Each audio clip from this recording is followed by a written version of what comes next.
Challenging, thought-provoking, insightful. This is God in Country, the collision of faith and politics, hosted by nationally known speaker, Reverend Dr. Sean Michael Greener. Not your typical Rev. Dr. Sean is a proud military veteran, former law enforcement officer, and founder of the internationally regarded Executive Protection Team. Through counseling, elite life coaching, and national speaking, this ninja pastor tells it like it is. This series is biblically and politically engaged with the pedal to the metal.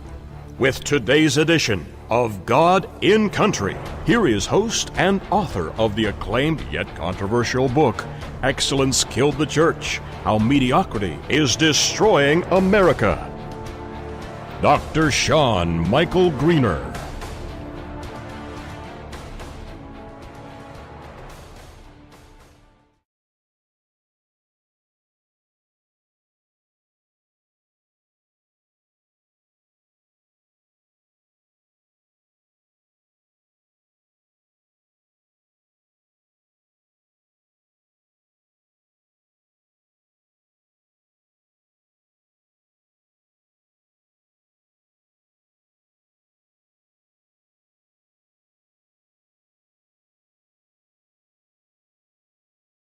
Have to give it a, there we go. You guys lost me for a second, or I lost you. Somebody lost somebody. We don't know it. So I'm assured that today, I think most of Alaska, there we go. Can you hear me now? And most of you in Alaska are probably experiencing warmer temperatures than we are. I have a dear friend out there in Alaska. She just moved there, and she is telling me that it's actually warmer here than it is there. And so as a result, or warmer there as it is than it is here. Unbelievable. Thank you, brothers. So anyhow, all that being said, to say this, I have to say, you never usually think of Alaska as warmer than here, but we've had quite a cold snap. There's been an awful lot of people freezing, and there's been many, many deaths. Hello, Linda. Good to have you, and good Sunday to you all there in chat. If you are listening at a laptop or a regular computer, you're welcome to join us. We have a vibrant group, and hello, Jerry from Pennsylvania. Glad to have you. Always glad to have everybody there. It's a really vibrant group. A bunch of smart people. In Florida this week, I happen to know, I have it on first-hand information, or second-hand, maybe third-hand information. I don't know how many hands, but all the whining I've been seeing on social media, there's actually frozen, whatever that frozen precipitation is that you expect never to see down in Florida. You move to Florida, you don't ever expect to see that again, has apparently fallen. And That's right. That's exactly right. And so, and it is funny in a state as small as Delaware, that downstate, when we say downstate Delaware, it's 90 minutes from where I'm standing right now. And they had just so much snow. I mean, it was unreal. And up here, we didn't have that much in the northern part of the state. It's crazy how that goes. But down there's 3-foot drifts, and roads are still closed, and there's a good chance that school will probably be closed, which I know the kids are real heartbroken. I know when I was a kid, this has nothing to do with this message whatsoever. This is free of charge and no cost or obligation to you. When I was a kid, there were two giant snowstorms, and one of those snowstorms, we were out of school, I think, for 2 weeks. For 2 weeks. That's how big the snowstorm was. I had to go out my second floor bedroom window, walk off the roof, jump off the roof, which the snowdrift that was there blocking our front door was high enough that I just kind of walked off into it and sunk down, and then had to dig out our front door in order to get out. And then we have a very, very long lane, country lane, dirt lane, has a curve. And it took me several days just to get to the curve, and then it took me about a week and a half to shovel down to the mailbox. Amazing, isn't it? And we were off school for all that time. It was record snowfall and all that. Now the bay is frozen, which I think is interesting for people to see. But you're going to see a lot of people like me that are into photography. You're going to see a lot of raptors and different birds, eagles, osprey, if there's a little bit of water open in the ice, you will see them actually sitting on the ice at a certain point because they're so hungry, looking for something in that vein. So it is pretty amazing, just absolutely fascinating to see. But I don't like it. But as Dr. Bonnie and I were discussing, and John, I have not been put on the committee to select the weather, so I just roll with it, whatever comes. So that I guess I lied about that whole, it's not remotely related to this message, because the title of this message is Quit Your Whining. And you'll understand why here in a second. Ecclesiastes 9. Whatever task comes your way to do it with all your strength, because in Sheol, where you will go, there is neither working nor planning, neither knowledge nor wisdom. Yet another thing, and I love this. I love how plain speaking this is. What is it? Let's see here. Near the knowledge was. Yet another thing I observed under the sun is that races aren't won by the swift or battles by the strong, and that food doesn't go to the wise, or wealth to the intelligent, or favor to the experts. Rather, time and chance rule them all. For people don't know when their time will come any more than fish taken. Look, I didn't even know this. This is completely related to what I was saying. I don't know what I was thinking a minute ago. For people don't know when their time will come any more than fish taken in the fatal net or birds caught in a snare. Similarly, people are snared at an unfortunate time when it suddenly falls on them. Here's something else I have seen as wisdom under the sun, and it seemed important to me. There was a small town with few people in it, and a great king came to attack it. He surrounded it and built a massive siege works against it. Now there was found in it a man who was poor but wise, and by his wisdom he saved the city. Yet afterward nobody remembered that poor man. And although I say that wisdom is better than strength, nevertheless the poor man's wisdom is despised. Nobody pays attention to what he says. A wise man speaking quietly is worth heeding, more than the shouts of a ruler commanding fools.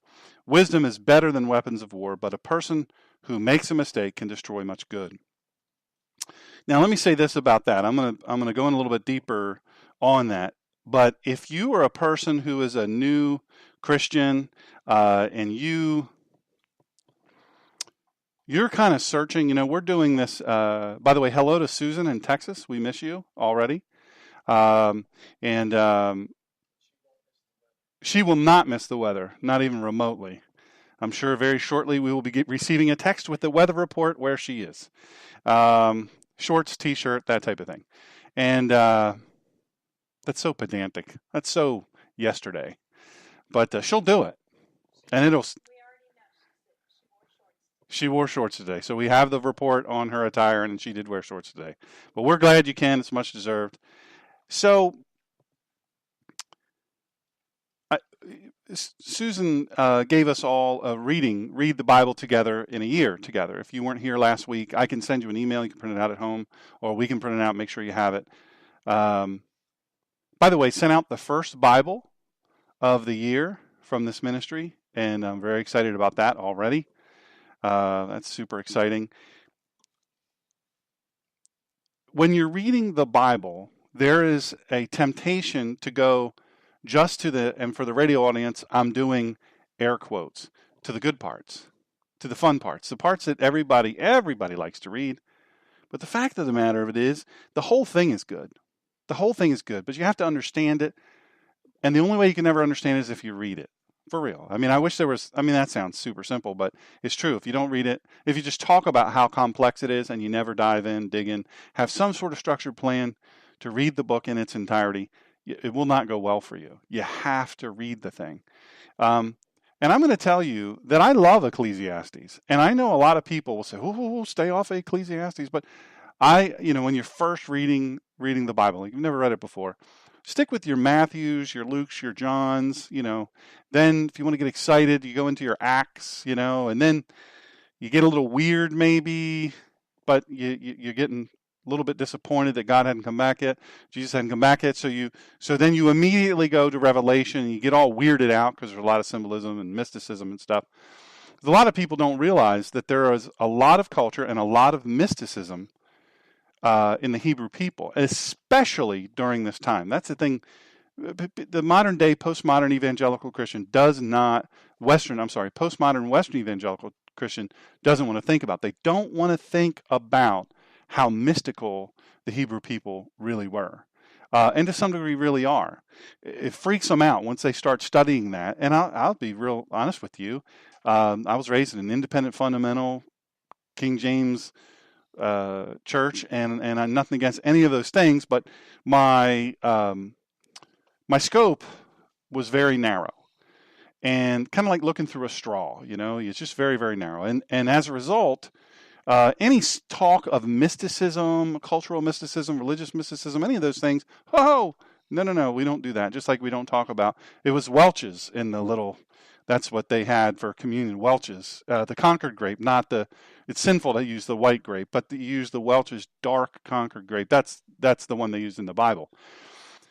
So Welch's, it's the best. So ultimately, there are a lot of things, but the mysticism part freaks people out. It really does. But in Ecclesiastes, this is my suggestion to you, and I'm just going to tell you this right now. If you don't have a Bible anywhere in the world, we've mailed them all over the world. If you don't have a Bible and you can't get a Bible, or it's a struggle for you to get a Bible, contact me, email me, contact me through social media, whatever. And look, I'm all over the place. If you can't find me, you aren't looking.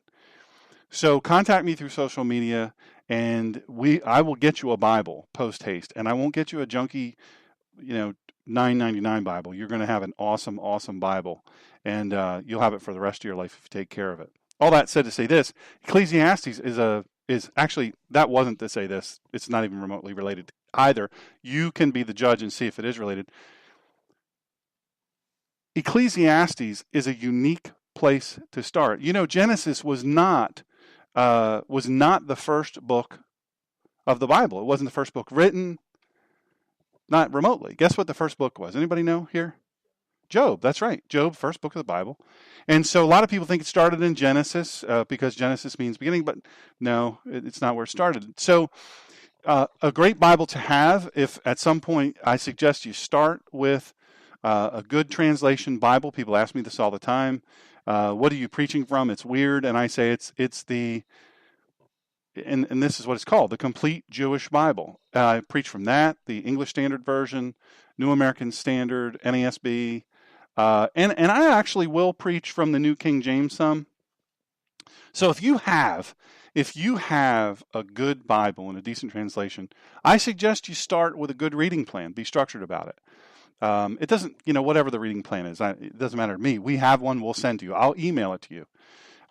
If you don't have a good reading plan, and it's very simple. It's, it's awesome. But I suggest getting a Bible and starting there and just powering through. Oh, I don't have time. Well, give up 30 minutes. It won't even take you 30 minutes if you read the reading plan we have. I timed it, and it took me about 12 minutes. So there's nothing to it. I mean, it really, really is nothing to it. But Ecclesiastes, every now and then, I want you to read that. Ecclesiastes and Proverbs, full of really fascinating things. And the wisdom that comes down, well, the Bible doesn't apply to me today. Well, yes, it does. Yes, it does. And my translation of part of what I'm talking about today is quit your whining. And we'll whine. We're quick to whine, right? Very quick to beg. We're long suffering in our begging, right? Beg. God, give me this. Oh, God, give me this. For months, weeks, years on end. As soon as God gives it to us, what happens? We immediately pivot, right? From, I need this. If you give me this, I'll be so happy. We get that thing, the this that we asked for. We get it, and all of a sudden, guess what happens? Yeah, I wish, but no. It's just, could I have this? So I'm going to talk about that a little bit. First, and this is truly barely related. I want to direct you to, and you don't have to look at this now if you're driving, especially if you're driving, I don't want you to look at it now. I did a blog post that's getting a lot of note, I guess, and it's called Visits from Heaven. Now, my blog is at Dr. Sean Greener, ShawnGreener, or if you need an easier one, theninjapastor.com. So I did a blog post there. If it's the most recent one, but it's Christmas decorations put away. Visits from Heaven. And I want to read it to you really quick and then explain to you why I'm reading it to you. This is a note to many folks who, as they replace the Christmas decorations back into their respective boxes, to be relegated to their hidden away places in attics, basements, and closets for another year. For those who fight back tears, unremitting sorrow. This is a note to those who are relieved to get through another holiday. My Gold Star families, my friends who have endured the greatest loss in their lives so far. Maybe it's your parent, maybe it's your spouse, your child, your dearest friend, lost and gone, away from your conversation and away from your embrace. The photo frames on the mantels, the ones that never accumulate dust because the likeness within the frames are treasured, precious, and their physical presence in your life is now gone. Please let me encourage you to feel their loss and feel their loving presence in your life. Please let me encourage you to not apologize for your lament, your torrents of tears, your quiet, gripping silence at their loss, be it one week, 1 month, 1 year, or decades. I'm reminded, by the way, this is in the post. If you go to the post, you'll see my original photography and several other things. But one of the things that's in there is a quote from Mr. Lavoy Finicum. And some things are worth more than your own life, and I believe freedom is one of them. And you'll be hearing much more about that, my friends, at the Self-Governance Center for Self-Governance. They're putting out a film. It's going to be amazing about this and Bundy's. Absolutely groundbreaking, and there's stuff happening every day on that. So the following song has a simple premise. Because of the loss of your most loved, Christmas seems to have forsaken you, but it hasn't. Loneliness is a great liar. Loneliness tells you that you are all alone, forgotten, forsaken, in hopeless, endless grief, but you are not alone. Why do we feel such sorrow in the loss of those we love the most? Because of that great love, which I believe is empowered by the divine. Love so amazing, so divine, such that in absence of the physical presence of the ones we so deeply and so divinely love, we feel emptied. We long for divine visits from heaven, beautiful moments of remembrance, a smile, a cardinal, or a simple songbird on a branch will remind you. The void felt is so great a chasm because we were so delightfully filled with indescribable fullness in the presence of our now heaven-resident love. Take that beautiful resonance of love and apply it to those deserving and present in your life now. Do you ever wish you could have one more sentence, one more moment, one more embrace of your lost one? Waste no words. I tell you this, waste no words. Love as artfully as that of a great composer, a maestro. God taught us love. We must live that love. Let great loss instruct us to not love less but more, to not love with greater resistance but with greater abandon. Love as the maestro. Ludwig van Beethoven, one of my favorite composers, is quoted as saying, "Do not only practice your art but force your way into its secrets, for it and knowledge can raise men to the divine." Let me read that one more time. Do not only practice your art, but force your way into its secrets, for it and knowledge can raise men to the divine. Now, you might think, what in the world does that have to do with what I just said? It has everything to do with it. And the reason why it does is because, you know what? Some people just aren't good at loving. It sounds just like a crazy statement, doesn't it? Some people just aren't good at loving. But the truth of the matter is, most of the same people that aren't good at loving aren't very good at loving themselves, letting themselves be loved. That's one of the biggest problems of us in the Christian community. Well, there's a song. I'm going to read it to you now. Where are you, Christmas? Why can't I find you? Why have you gone away? Where is the laughter you used to bring me? Why can't I hear music play? My world is changing. I'm rearranging. Does that mean Christmas changes too? Where are you, Christmas? Do you remember the one you used to know? I'm not the same one. See what the time's done. Is that why you have let me go? Christmas is here everywhere. Oh, Christmas is here if you care. If there is love in your heart and your mind, you will feel like Christmas all of the time. Oh, I feel you, Christmas. I know I found you. You never fade away. The joy of Christmas stays here inside us, fills each and every heart with love. Where are you, Christmas? Fill your heart with love. And that's copyrighted by Sony Music and Universal Music Publishing. And if you go to the blog post, there are links there where you can listen to the actual song. My favorite rendition of that song is just amazing. It's really, really powerful. So I want to encourage you to do that. There's also a link to the photography that's in the blog post, and you can look at that, check that out, buy it if you want. So the pivot here really is, and I've been thinking about this all day today, the pivot here is the cost, the price, the suffering of love. I'll give you a really, really, I don't think it's a childish example for those that are into their pets like I'm into mine. I mean, mine is my family. I mean, my dog is not a dog. My dog is my family. The loss of a pet, a dearly beloved pet. You go on social media is how we tell everybody everything now about us, and so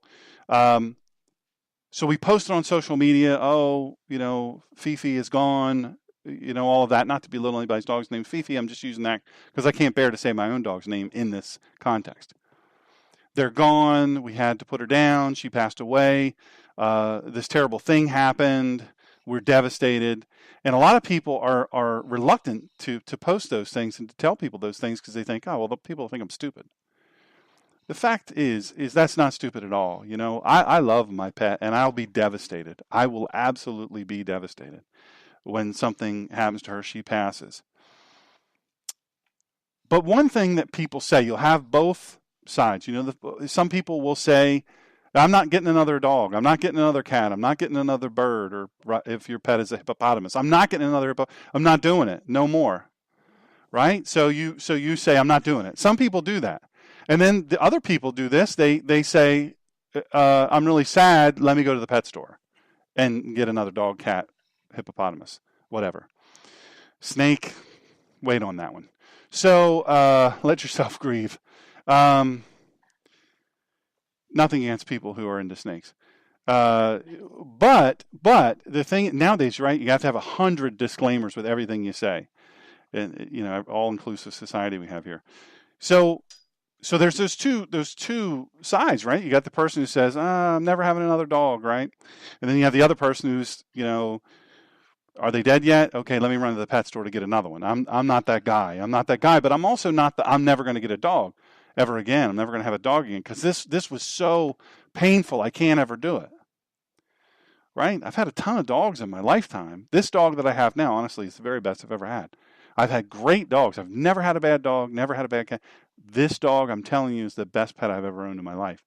The fact is, and this is true and important to understand, neither side is wrong, right? Neither side is wrong. Everybody's got their thing. Oh, this is what you need to do. You need to run out and get you another dog. You lost your husband. The first thing you're going to do is, hey, listen, on the way home from the funeral home director, can we stop by this place? There's some cute guys there. I don't think that's probably not. Hold off on that. Maybe 10, 15 days. I don't know. I don't know what the length of time is, but with your dog, there's some people that feel very comfortable doing that. They love that pet, but they kind of have to have that. They need something to replace them. And you know what? There's nothing really wrong with that. There's nothing wrong with saying I can't bear it. I can't give my love to another pet right now. I can't picture it ever. But the reason why is because we love that pet so much. Now flip that to human beings. Flip that to the relationships that we have. And some people say, well, I don't want to love so much. I'm going to go to this middle place over here. Just a little. We'll go over here to this middle place. I won't love so much. It won't be so costly. I won't let myself go. I won't surrender, right? I won't release myself to love anymore. Because why? Because when I lose that person, then I've lost everything. It's too painful. I can't experience it. But the price of great love is grieving over that person or that thing that's lost. And as I was thinking of this, and I was thinking of people at Christmas or holidays in general, I felt bad for them because, to be fair to them, really, I mean, what's a holiday, really? Why is it more? Why is Christmas more? Why do we suffer more? Well, I can say that. I can say that very flippantly. until I drill down to the fact that, my grandfather died right before Christmas, and he was an amazing man. I'm told I was in the procession, but I wasn't like running beside the cars measuring. But I'm told that the funeral procession was 7 miles long. He was such an adored man. Pop-Up Covington, just an amazing human being, an inventor, fascinating human being, sweet, sweet, sweet man, and you couldn't help but love him. And I remember the wailing that came from my mother's mouth. I remember my dad, when he took the phone call that my Pop-Up had passed away, my mother's dad. My Pop-Up called all of the girls. I think she was one of 9. Bunch of boys and a bunch of girls, but called all the girls sister. I don't know why. I have no idea, but in old times, I guess they did that. But I remember seeing the face on my father. My father wasn't a particularly lovey-dovey kind of guy, but he knew how this was going to devastate my mom. And I remember when he hung up the phone, he stared at the phone for a second, and I was, behind him, and he just kind of held that phone there. And then when he turned around, his face was just drenched with tears. Not necessarily because he loved Pop-Up so much, but he loved my mom, and he knew this was going to crush her to tell her this. It was Christmas. It was Christmas, and it was about to happen. I mean, it was Christmas coming, whether you have a terrible thing happen or a happy thing happen. This was a terrible thing, and I remember my dad turned around and he just kind of pointed. My dad would kind of, this thing. He was a huge man, and we knew meant get upstairs. I'm fixing to tell your mom something I don't want you to witness. Well, I did kind of pretend like I went upstairs because I was curious. You're on the same step. You go up one, back one. It makes people think. You step a little lighter because you're farther up the steps, and then you really quietly. It's just me, I guess. I don't know if anybody's done this, but I've done it. And so I've kind of leaned my head around the corner because I was curious what in the world could have happened. And I remember he says, "Wheeze," and come in here. And so Mom goes in, and he talks in a real quiet, sweet voice that really I didn't get to hear very much. And my mother collapsed. My dad caught her on the way down. And my dad, much bigger man, huge man, and my mom, little tiny but mighty, little tiny woman. And the sounds that came from her mouth, I couldn't believe. And it devastated me. I didn't know what he told her because I couldn't quite hear it because it was very quiet. But I started crying because of seeing my mother. I understood the pain on my father's face when he knew he had to tell something to someone he loved about someone she loved so much. Christmas went off without a hitch. It's hard to believe. My mother, such an amazing, strong woman. My mom did Christmas. That's how it worked. And she was amazing. She had a few breakdowns, but she would kind of quietly, go into their bedroom, and then she was always really good about, she still is really good about, this isn't about me, this is about my children. And so, but I remember at the funeral, I'd never seen that many people. I thought maybe at that point, Pop-Up, he's my Pop-Up. They didn't live in a fancy house. They were never rich. He worked for a company, and he invented these things that are now used around the world. He never got a dime for it. I think they gave him a watch when he retired. That was about it, and it wasn't even a good watch. Never a wealthy man, scraping by, very humble, very basic guy. And then all these people are here. I'm stunned at this. I can't believe all these people. And it's because they loved, admired, and respected him. And I saw so many people, grown men, crying. And I just was blown away by it. I was really, really blown away by it. It moved me. I was just a little kid. I don't want you to think this happened yesterday. I was just a little kid, but I was a weird kid. So I picked up on these things, and it just blew me away. It struck me, wow, he's famous, right? That's the word I used. He's famous. My Pop-Up was famous.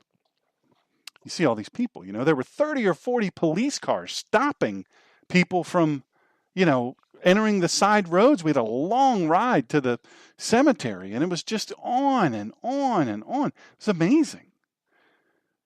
And I saw these people crying, and I thought, wow, he must have really been great. Greater than I thought he was great. I really did. I thought he was great, but it just hit me. You ever have that happen? It hits you, that someone you love so much is loved so much by so many? Well, you don't say, hey, you know what? I'm just not going to get another pop-up. I'm not going to love somebody else. Or, hey, guess what, Uncle Charles? You now get to be my pop-up. You're my new pop-up. My Uncle Charles, favorite uncle. I have great uncles, but they're all gone now. My mom and Aunt Jean, the only ones left. And but my Uncle Charles was my favorite. He just, I don't know why. I mean, there's a picture of me as a little tiny kid. And I remember this, 2 years old. I do, 2 or 3. I do remember this. People say you don't remember, but I had this little transistor battery radio. You ever see those? You know, people that are old. No offense. It's an achievement. It's an accomplishment. Good for you. So I had this little radio, and there's a picture, and I am walking with this thing. This is why I'm thinking Thug Life was for me, because I was walking with this little transistor radio. I got my ear right to the speaker, right? I'm at my parents', and I'm listening to this radio. I didn't know the story behind it. I do remember being given something really special by my Uncle Charles, but then my mother produces this picture, and I've got this, and I was really like a thug, except for I had on shorts, no T-shirt, no shoes. I was a little kid, you know, and that's how you did at the beach. But my point of all that is I didn't go to Uncle Charles and say, Uncle Charles, you need to, now you're my pop-up. I loved Uncle Charles before. He's the one I miss the most. I miss that greeting. You know, Uncle Charles is the best greeting ever. Just so wonderful. He's just so warm and funny and wonderful. Saying all of that to say this, that, you know, the price of love is great grief. And you have to accept that. You kind of have to dive in. There's some risk involved with loving, isn't there? So nod your head. There's risk involved with loving. There's risk involved with loving anything. You know, the people I don't ever want to be around are the people that, you know, oh, your dog just got hit by a car. Oh, okay, thanks. I don't want to be around those people. I want nothing to do with them. Nothing at all. The same people who could do some terrible, dastardly thing and go, whatever. I don't want to be around those people. Those people don't move me. Why? Because there's no potential I'm ever going to love them enough to cry over them not being here. Why invest myself in someone like that? You know, I know people like that. Diabolical, almost sociopathic people. Emotionless and dispassionate. Well, then I thought, well, what makes a person like that? You know, do they give you stuff? You know, I had I won't say which side of the family, my dad's, but I had a relative used to give me money, more money than I'd ever seen, you know, because they're kind of wealthy. And they would give every time. I wouldn't see them very much, maybe once a year, twice a year. Every time they're like, take this is for you, you know, really on the slide, like I'm going to get robbed or something. Hey, don't let anybody see with this much money. It was always real low, folded up real small, like this. Take this is for you, you know, go ahead. No problem. And I always give a hug. Thank you. I didn't know what it was because I hadn't seen that much money before. It was like $2. But the point is, I was a little kid and I was really excited about it. But that person gave me money. I didn't love them more than I loved Uncle Charles. Why? Because Uncle Charles gave me love. Pop-Pop gave me love. He gave me this beautiful, beautiful love where he quietly and peacefully and lovingly instructed me every time I was around him. I always wanted to go to where Pop-Pop was. The place where he lived scared the crap out of me. I'm a little kid from Sussex County, you know, not the Sussex County that it is now, which is basically a city. I'm saying Sussex County country, you know. I was a country kid. And we're all the way up in Boothwyn, Pennsylvania, which to me was basically Deathville. Right? We're driving more cars than I've ever seen. Not now, of course. We're hoping there's a bazillion cars, but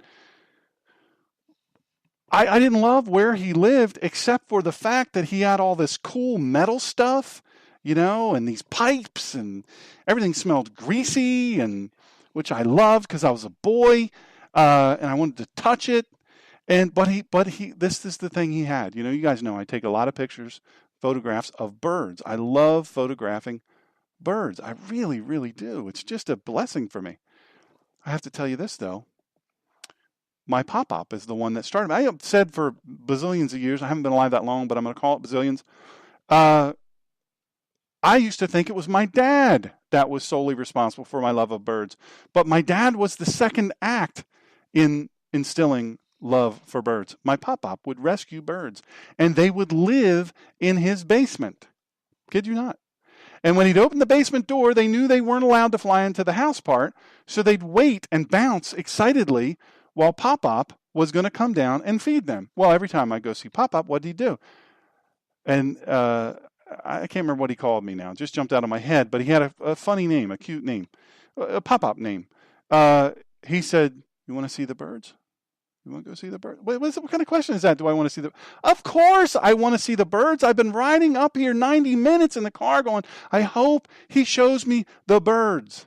And did he get another bird? And this used to always go through my head because I'm not really all there. Did he get a monkey? Maybe he got a monkey this time. Or a lion. Maybe there's a lion in the basement. All of this stuff through my little kid self. I'm driving up there. I'm not driving. They didn't let me drive. I pretended. But I'm in the back seat of this giant station wagon looking out the window at all these things I never get to see where I come from. And I'm imagining, what if a giraffe, right? What if he got a giraffe? It's in the basement. He's taught it to lean over. Anything. I'm thinking of all these things. And then so he asked me, you got to be cool, though. I'm taught to be cool. Pop-Pop says, you want to go look at, I think he called me son. You want to go look at the birds? Yes, I do, Pop-Pop. Thank you. Well, you open the door. That's the best part. He opens the door to the basement, and you see the birds all lined up in that little ledge thing that's on the left of the steps, which I'm going to be honest with you, he should have worked on those steps a little bit. It was a little scary going down, but it was worth it. And the birds are hopping on the ledge. They're so excited to see Pop. I don't know if they called him Pop-Pop, but whatever they told him. But they're excited and they're bouncing on this ledge. And I'm thinking to myself, my God, look at these birds. There's another one. And I'm thinking, well, I'm fine, but maybe there's a lion down, a little baby lion. I didn't want to see a big one. I did want to see a big one, but I thought start with a baby. So you got to start somewhere. So I'm coming down and he sees and he says, do you want to pet it? I never considered petting a bird. I don't know how to pet a bird. What do you do? Pet a bird. My Pop-Pop would go, I can't even do it. I don't have that. It's made a little clicking sound. You make this little click, click, click, click. And apparently there was the number of clicks was instructive to the bird. Click, click meant come over here and land on my hand. And I'm little, and he holds his hand down so I can see this bird. I was very excited about touching the bird until the bird is right in front of my face and it's clacking its beak, which I didn't know. That didn't mean that he was going to eat me. It meant that he was excited. He was happy. And so he's sitting there, and Pop-Pop says, just touch him really lightly like this. We go down, and then he shows me, you want to see the blind bird? So he shows me the blind bird. He rescued a blind bird. He saw this bird, and it was flying into stuff, and he's like, I can't let this bird go. Other people, right, they don't love that much. They're like, if it's a bird, there's a million of them. Or 10 million. I don't know how many millions. I haven't counted them, but God has. I trust him that he'll give me that number, not that I'll care when I get to heaven. So he says, you want to see the blind bird? My Pop-Pop's demeanor changed immediately. And he's serious at this point. And he says, son, when we get with this bird can't see you, but he can feel you. And you have to be kind and loving to the bird. Kind and loving to the bird. How do you be kind and pet it like I did the other one? He says, you hold your hand out, you let it feel the heat from your hand, and he'll come to you. Well, I'm thinking, let it feel the heat. By the way, I'll explain what this all means in a second. You're probably thinking, oh my gosh, how many yards has he gone through the back now? He's jumped over fences. He's in another county. But I assure you, he says, hold your hand out like this. Radio audience, you can't see it, but if you were here, you'd be eating chicken and pie and watermelon and hot dogs and all that stuff. And you would be seeing me stick my hand out, kind of like, I don't know how you even describe this. So you missed it. Sorry, I can't help you with words. So he says, hold your hand out like this to the bird and just slowly move toward it. And the bird will sense your presence. The thing he forgot to include was the bird will sense your presence and jump onto your hand. Well, that startled me, because, the bird flutters. It's not a tiny bird, And so the bird lands on my hand. And he says, little by little, just move your hand closer to your face. I love Pop-Pop, but at that point I was, maybe not. Maybe I'm not going to do that. Maybe I'll hold off. Maybe take a pass on this one. So, but then I didn't want to look like a punk. So, I was 6. You don't want to look like a punk at 6, right? You can't be thug life and I don't want to touch the bird.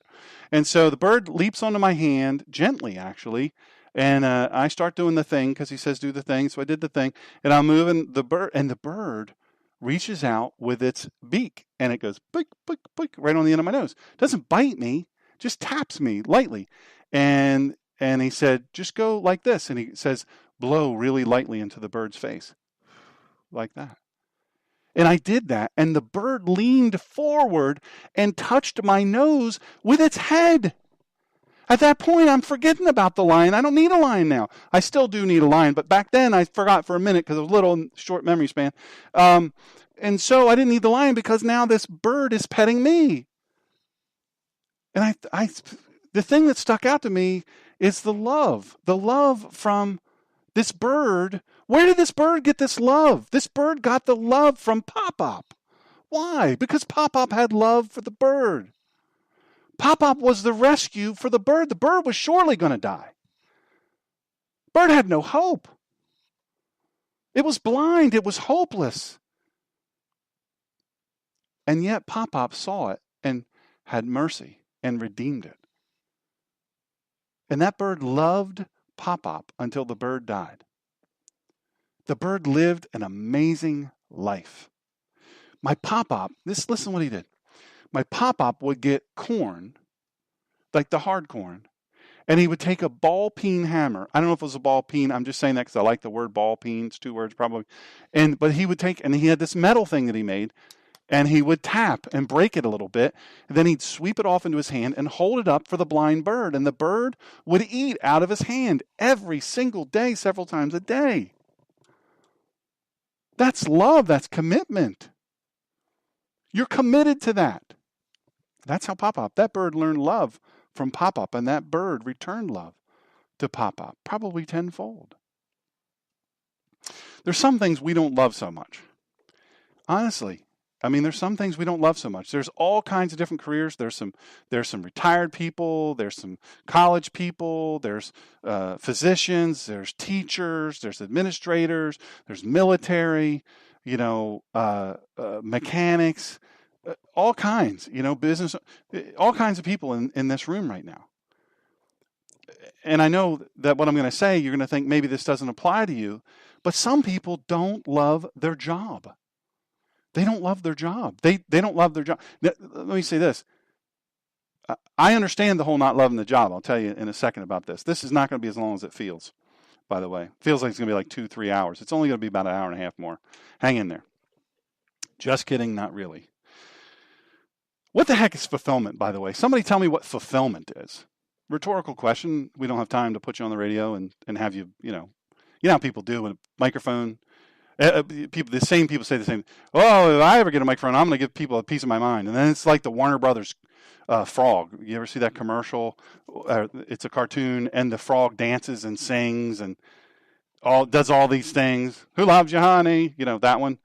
And he's dancing. He's got a top hat, and it's hard to picture, but I believe it happened. And so I think it was more of a documentary than anything else. And so, but the frog, it dances and does everything until all of a sudden somebody hands the microphone, and then the frog just kind of, the guy's on the hook for all kinds of money. Look at my frog. I did this thing. I got people out there, and now they're all mad at me because the frog does nothing when people are looking. So that's how people do the microphone. So we don't have time to do all that. But the point of it is fulfillment. You ever have that feeling like if this moment continued forever, I'm good with that? I know yours is at the beach. Maybe some others here, you're at the beach. Yours might be painting or in your garden. Yours might be doing music. I'm telling you, if I could actually play an instrument instead of pretend, I don't think I'd ever leave. With photography, when I'm physically able, I don't want to leave. There have been times where I've been so cold or so hot, I literally felt like I was going to die. And I thought, there are worse ways to go. I'm loving this. I don't know your thing, whatever your thing is, fulfillment. That thing, to me, I've defined it as that thing that you could do forever. And you just would be fine. I'm fine with forever doing this. I'm good. I'm good with this. I used to say it about motorcycling. I've rode motorcycles for 22 years, over 300,000 miles on the road. I got these cool little things from BMW motorcycles and all that. And I have memories from all over the United States on a motorcycle. And it's just fun, just a lot of fun. I used to think it was that, but it wasn't that. I did love it, but it was time to put it up. Sorry. When it was time to put it up, it was time to put it up. So apparently that wasn't that thing, but it gave me some fulfillment, but this fulfillment that I'm talking about is just that I could do this till I die. I could do this till I die. Are you a person that lives for the weekend? It's the weekend. I can ask that question. Are you a person that lives for the weekend? Show of hands. All right? Lots of people. Lots of people. And on the radio audience, I'm sure there's a lot of hands going up. Especially the Monday through Friday world, right? The people that go to work Monday through Friday, every Monday through Friday. Oh, I got to get up. Ugh, Mondays. I've never hated Mondays. Even I worked. You guys know I'm essentially retired now. But when I worked a lot.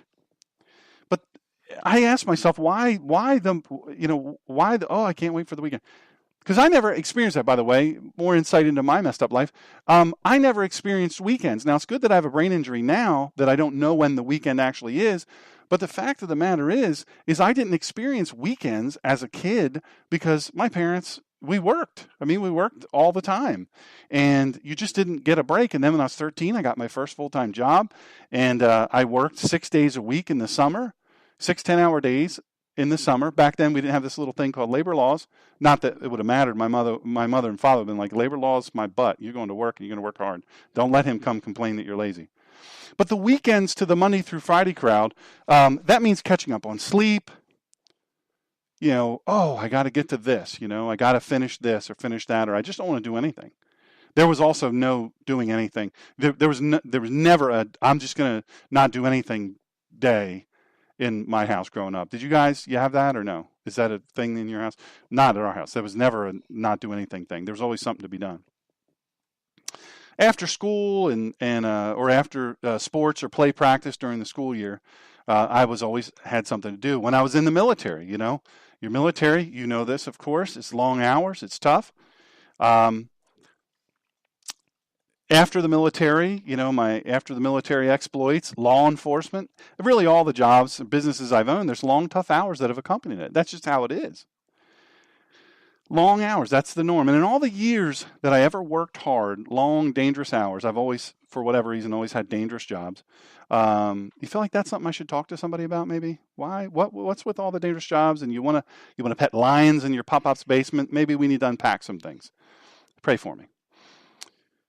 And we think, this work already. I'm done with it. Enough with the work. I never really felt cursed by work. I didn't. I never felt. Look, I had a lady. I worked at this place. I'm not making this up. It was on Route 1, right by 5 Points. If you know Delaware at all, 5 Points. It's the death zone. And there was this place. It's not there anymore. I think Grotto's is there now. But there was this place in the woods run by these Greek people called. And I'm not making this up. I swear to you, I'm not making this up. Eat here. Let's cut to the chase. What do they want? What do they need? Eat here. There was a sign with an arrow that pointed to the woods where you smelled the great barbecue chicken and beef and all kinds of things coming from there. And you knew this is where I'm going to eat because the sign is directing me. It's very simple. I don't have to, what am I doing with this name? Not some kind of person's last name you can't figure out. They were Greek people, so they were very to the point. And so I worked there, and there was a dishwasher there, and she had to be in her late 50s maybe. And I'm thinking to myself, by the way, I didn't mention this. There weren't an indoors in this restaurant. You ate on picnic tables, and there was no indoors except for where the dishwashing area was. The cooking area was all on grills, these big industrial grills outside. And so and it was air. What are you kidding me? With the air fans. Pfft. That's why God gave you the leaves above your head, to give you some shade. And so I worked there, and it was hard work. But I remember this lady one day, this dishwashing lady. She's kind of like the manager of the place because she knew everything, I thought at the time. And boy, she could smoke. You ever see one of those people with the cigarette bouncing out of their mouth, and you see all the ashes flying, but she can still talk? Somehow she's carrying on a full conversation. And you just want to reach out and go, let me get that. I'm going to hold that. Thank God she's not the cook, right? And so what happens is she sits me down one day, and I never saw this lady ever sit down. I'm thinking to myself, how do you do this? How do you do this without even being tired? And she sits me down one day, and I sat on an upside-down bucket. I actually flipped the bucket upside down. I sat there, and she says, listen, you need to learn something. I wasn't sure what she was going to tell. I was a little nervous, actually. I rode my bike there because I was too young for a driver's license, and I didn't know what was happening next. And so, because she seemed so worldly, she knew so much. And so I sit down, and she says, "You got to learn to work smart. You work hard. You really work hard, but you work dumb." Back then. Now you would never say to a kid, "You're dumb. You work dumb." You would have to wear some special colored T-shirt or something. But the point is she told me this, and I was so appreciative of it. The work was hot. Did I mention there was no air conditioning? There's no place to go. When there was bugs, there were a lot of bugs. When it was hot, it was really hot. When it was humid, it was really humid. It was a crappy place to work. You said, well, you mentioned that they cook barbecue chicken and barbecue everything, burgers and whatnot. Yeah, but you know what? After about the first week, right, you want some celery or something. You're enough with the barbecued meat. So it wasn't as great as you thought initially. But I've always worked hard, mainly because I was afraid of someone, even as an adult, I was afraid of someone calling my mother and saying, that Sean, the youngest, not a hard worker. I knew I would probably still get spanked even then. I'm 52 now, and God forbid somebody calls and says that. But I was always a hard worker. And I didn't always love my job. And you know what? I get it. Not everybody loves your job. Now, my favorite job, really, overall, was military. I cannot explain to you the fraternity that is there. I cannot explain to you what it feels like to risk your life, and your life is at risk, and people are cussing you out, but in a "I love you, bro" kind of way, and picking at you, and the bovine feces has hit the circular wind device, and you're not sure how this is going to end up. And so I'll say that slower: feces, wind device, hit the fan. You got it now. But you're joking with each other, and and then afterwards, whatever weakness you showed, believe me, it will be exploited immensely by the guys you're with. Best job I ever had. It paid the least. It was the best job I ever had. I kid you not. It just was amazing. It was just amazing. I loved it so much. But I've had some jobs that really drew air. They sucked. I mean, they were bad. They were just bad jobs. And that Mike Rowe of Dirty Jobs, you guys know I know him. Great guy, really great guy. He actually does the job. You think it's just a setup. No, he does the job for a day, sometimes 2 days. The shoot gets a little messed up. They want to really capture something else. 2 days they're there.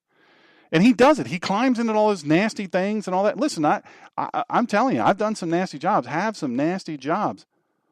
And you've had jobs. I know everybody in here's like, yeah, that was one I wouldn't want to repeat. That job there. But the other thing that lady, remember I told you about the lady at the place with no air and all that stuff and the bouncing cigarette? One thing she told me stuck with me. She says, no matter what job you have, always find something good in it. Always learn from it. No job is ever wasted time. Learn from it, because somewhere down the road, somebody's going to need that skill set. And you know what? You're going to have it. You're not even probably going to remember where you picked it up, but you're going to be needed. And when you're needed, you get paid. Really good advice. I think she had some swear words in there, and I may or may not have gotten hit by some of the ashes, but whatever. It didn't kill me. But I guess the point of that whole diatribe is everybody's had a terrible job, and sometimes you hate your job, and sometimes you may view your job as a curse. Oh God, why did you give me this job? If you're Jewish from Brooklyn, that's how you say it. No offense, Mrs. Cahalan, but if it was Chris, God, why did you give me this job? Minnesota, it's so cold out here. Yeah, I can't picture Chris ever complaining, to be honest with you. He just is not a complainer. But, wherever you're from, oh, this cursed job. And I think it's easy to fall into that trap. I'm almost finished. Hang in there. It's easy to fall into that trap because a job is what? It's an everyday, right? Every day you're doing this job. And if it's a stinky job, you think, I'm sure you went to school for what, 15 years? And some days, not so good. How many kids have you had throw up on you this week? I mean, it's, let's be honest. You ever have that happen, by the way, you guys? I did that one time with my daughter, Lily, if she's listening, which she's not, so I can say this. So I used to throw her up in the air. This has nothing to do with the sermon either. I used to throw her way up in the air. People would freak out. It was just crazy, but she loved it. And somehow she knew when the apex was, she would kick her feet and flail her arms to try to get that extra inch. I thought maybe she would be a skateboarder. I just thought at that point maybe that could happen. But the point is she knew to do that. And then I would catch her every time, and she'd laugh and laugh and laugh. Well, one time I did that a little too proximal to the eating time. And yes, she did. She threw right up in my mouth. It happened. It happened. It happened. But you want to know the crazy thing? I didn't throw her on the ground and go, you cursed kid, throwing up at my mouth like this. Number one, I thought, I deserve that. And number two, I love that kid so much. No, Doyle, I'm not going to throw you up in the air. Sorry. But I love that kid so much that throw up on me once or twice, not 5, 10 times, but once or twice, throw up. I don't care. I love you so much. This is okay with me, you know? You ever like that, parents? Ever like you don't think that can happen. You don't think that would happen, but it does. It happens. We can all think of bad jobs. But I want to say this to you. The terrible jobs you've had in your life, they weren't a curse. They weren't a curse. I'm telling you, they weren't a curse. God's not punishing us for the original sin. This is something the Independent Fundamental Baptist Church that I went to in Lewis, Delaware, which is the same size now as it was when I went there, maybe smaller, not pointing any fingers. But they still say, they still say, I don't know if they still say it, but they said it a lot when I was a kid. Well, everything bad in your life, original sin. Original sin. It's the original sin. Adam and Eve, and they blamed Eve for everything. I'm going to tell you right now, it wasn't Eve's fault. God gave her a leader? It wasn't. God gave her a leader in Adam, and Adam goes, I don't know. I got to live with her, Lord. I don't want to tell her, no, don't eat the thing. I'm out, I don't want you mad at me in the car ride. They didn't have cars, but wherever. We're going to we're going to the west side or east side or wherever, and I don't want to listen to this all day in my ear, right? So he didn't say anything. He was a wuss, and he lets her eat this thing, and then what happens? Look, you get this, right? I'm pointing at me with all my fingers. So but that's terrible theology. God is not, every bad thing in the world is not because of that original thing. Some stuff happens, and sometimes we need to do the job that needs to be done. It's just simple, right? Look, I don't have, when I'm I think I was 12 or 13 the first. I don't have a degree. I don't have trade school. I don't have any of these. I don't have a marketable skill other than I know how to work hard, because you might call my mother. I'm just saying that I didn't have much. And so I went to these different jobs, and they were hard. And some days they really, really were really super hard, and they stunk bad. But you know what? There was a time in the military because I talk about the thing that made the military so powerful for me was the people. From all walks of life, these people are coming. I mean, I had geniuses that were the same pay grade as me. Literal geniuses. Geniuses. Never a lick of college. One guy from Kentucky. I've told you about him before. He was from Kentucky. Smartest person I've ever known in my whole life, for real. Smartest guy. Did not graduate from high school. Wasn't even close to graduate. I don't think he even got to like 9th grade maybe. Smartest guy I ever knew. All self-taught. The most voracious reader I ever saw. It wasn't because of the pay, certainly, then or now. It was because of the fraternity I have with those people. But some days you were working, you were hating life. Well, I didn't ever throw up my hands and go, oh God, why curse me with this job? I didn't do it.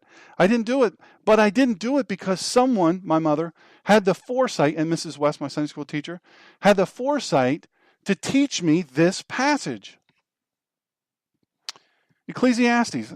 I said right at the beginning about you should read Ecclesiastes. This is what it has to do with it. Had nothing to do with it before you thought, and I promised. Didn't I promise you? I said, you'll see. Here it is. Ecclesiastes 3, starting in verse 9. What gain has the worker from his toil? I have seen the business that God has given to the children of man to be busy with. He has made everything beautiful in its time. Also, he has put eternity into man's heart, yet so that he cannot find out what God has done from the beginning to the end. I perceive that there is nothing better for them than to be joyful and to do good as long as they live. And also, that everyone should eat and drink and take pleasure in all his toil. This is God's gift to man. You're welcome. If I had a mic, I'd drop it. Does it get any simpler than this? My lands, what gain has the worker from his toil? I have seen the business that God has given to the children of man to be busy with. He has made everything beautiful in its time. Also, he has put eternity into man's heart, yet so that he cannot find out what God has done from the beginning. What is it with people wanting to always know everything about why God did this or that? You know, I was that guy, by the way, pointing fingers at me. When I first started in divinity school, it was just, I wanted to know everything. You know, why? Because I didn't want somebody to ask me down the road, oh, you're Mr. Divinity School, Mr. Seminary, I got Mr. Doctor degree, huh? Well, how about this one? And then, I hated that little jousting. Oh, I'm greater. I know more than you, so I'm a theological genius. I was scared to death of that. So I said, I better learn everything. Well, then I had a professor, Dr. Fraser, amazing. He said, you can't learn everything. And then shortly after that, I had another class with Dr. Fry. Dr. Fry said, you can't learn everything. Try as you might, you're not going to learn everything. Then I got Dr. Moen, and I thought, man, I'm definitely not learning everything. You know, they've been warming me up for this guy. And so, but I don't care anymore. And the Bible tells me, stop caring. What do you got to know? Why everything has happened, why God has planned everything the way he has. Why do you have to know? You don't have to know. That's stupid. You're wasting your time. Spend your time doing what God tells you to do. I break it down to 3 words: trust and obey. For there's no other way. That's more than 3 words. But you need a context. To be happy into Jesus, but to trust and obey. There's nothing better for them than to be joyful and to do good as long as they live, and that everyone should eat and drink and take pleasure in all his toil. Sometimes I want to tell people, look, I can look at Stabley back there, Stabley's Auto. You're in Stanton, Newark area. You come to this guy, he'll fix you up. I look at how hard he works, but he's happy. He's laughing all the time. Now, I don't know if he's laughing at me or with me, but the point is, when I'm around, he laughs a lot. I don't want to make he's probably, Doyle is saying at me, but I'm going to choose to believe, right? I'm going to choose to believe that it's with me. But the point of all this is, man, I got to tell you, what in the world, Sometimes his job does stink. Well, I'll just tell you this. I owned a mold remediation, indoor air quality treatment and remediation thing, indoor and water we did, and mold and all that. But suffice to say, I've been in 147-degree attics in a suit, in an air suit, with a full face mask and hood and gloves taped, boots taped, and machines running that are pushing the heat to ungodly, basically Africa hot. Tarzan couldn't live in that heat. And I'm in this attic that I'm crunched down. I'm almost 6'4", and I'm crunched down like a small person. It's tiny. And then there's floor joists. There's no boards. And then there's nails sticking up. If you put a foot wrong. Did I mention I'm spraying this stuff? It's pitch black. You can't see. You got to feel. And look, I'm telling you, I've thought, ooh, this is the worst thing ever. And then what's worse than that, for me, is crawl spaces, right? Because mold is in crawl spaces, attics, other places. But where the people want you to fix it is in the place where they don't want to go, the dirty job. And I've been in crawl spaces. This may gross some of you out. It'll be okay. I'm in the crawl space. I'm on my back. It's such a low crawl space that the pipes are grazing my chest. So then I get to, this has nothing to do, well, maybe it has something to do with the sermon. So I'm on my back, wiggling. There are no lights in the crawl space. So I'm basically holding a flashlight beside me because I can't even mount the flashlight, the forehead mounted one. I can't even use that. It's too low. And then all of a sudden I notice I'm wiggling, but I'm not moving. Well, I was stuck on what turned out to be sewer pipe. Yes, a sewer pipe. You know what happens with sewer pipes. So I'm stuck there, and I'm thinking to myself, what do I do now? First of all, it's 1,000,000 degrees, probably more like 100. High humidity, it was just terrible humidity. I'm in this suit, and now I'm stuck on what I figured out is a sewer pipe. And then, of course, I didn't tape up my boots and all that then because I had to crawl and it had to move some or it would tear. You know, it would tear. So you figure take a risk. And then, and I had jeans on. And so what do I feel? A snake going up my pant leg. Kid you not. So I take my flashlight and I kind of angle it and I lift my head as far as I can. And I said, I feel like that's a snake. Now, I didn't say it out loud because I didn't want to alarm the snake. Like I was saying something pejorative about the snake. The snake's going up your leg. You want to pretend you're happy about it.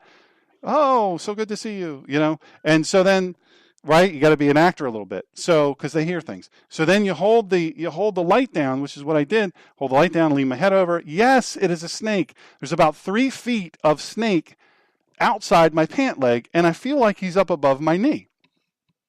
Well, what do you do then? What do you do then? I'm stuck on a sewer pipe. You don't want to freak out, right? Because little butt's freaking out. It's going to go from bad to worse quickly. So I'm calm. I'm thinking. I was calm. I mean, initially I was not completely calm, to be completely honest with you. And I'm thinking, I go through my mind, all right, think scientifically. Are there really any deadly snakes under here? I knew there was no baby lion, so I knew that was not going to work out. So then I'm thinking to myself, what's worse? This snake climbing up my pant leg, or I'm stuck under this sewer pipe and I'm stuck forever? How did he die? Sewer pipe. He got stuck on a sewer. And you know what happened? A snake ate him.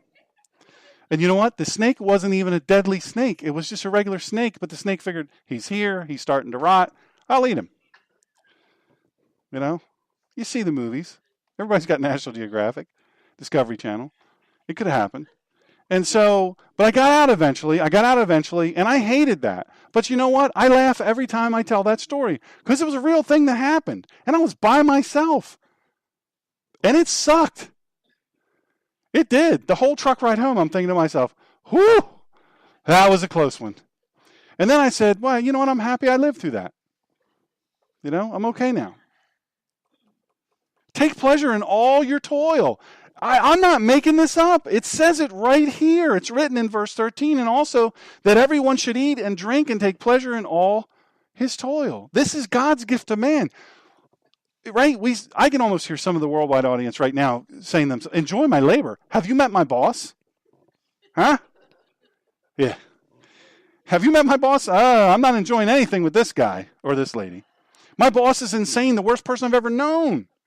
How could I possibly enjoy my job? God's gift to man, toil. Are you kidding me? I tell you what, God wants to give me a gift. Let me be the Mega Million, the Powerball winner. Let me be that guy. But this job, not so much. But 1 Corinthians 10:31 says, so whether you eat or drink or whatever you do all to the glory of God. Whatsoever you do.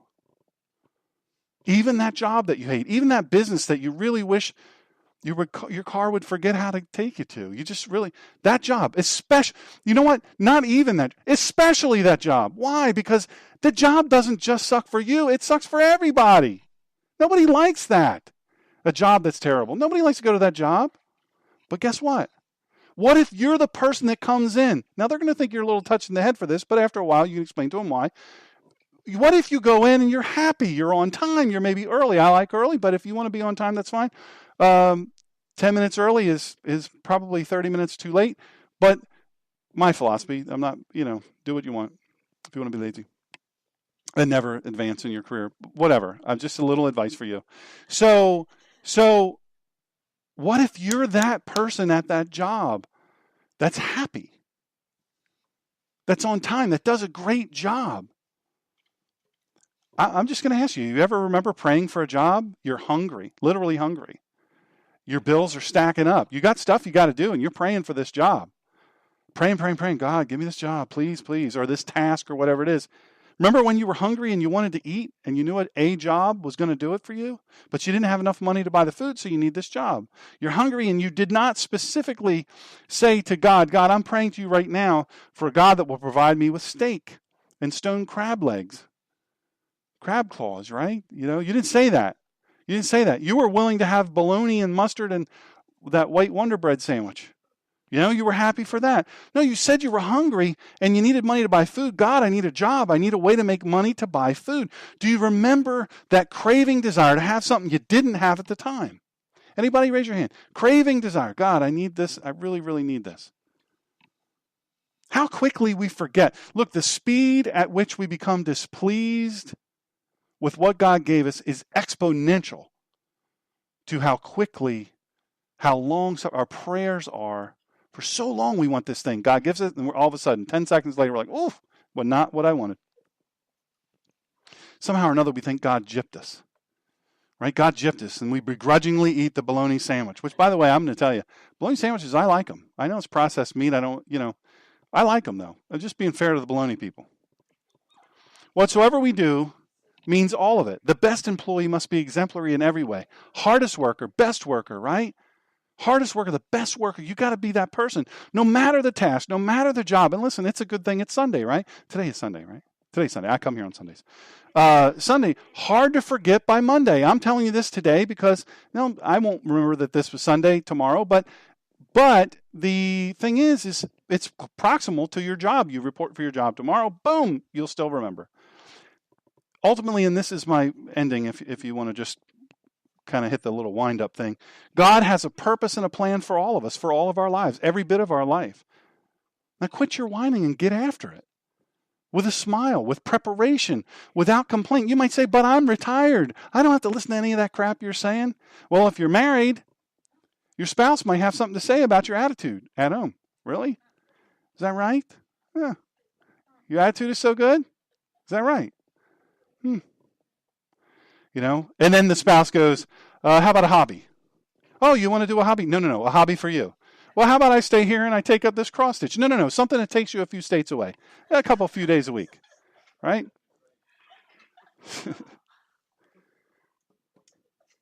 Gotta have a good attitude. It starts and stops with that.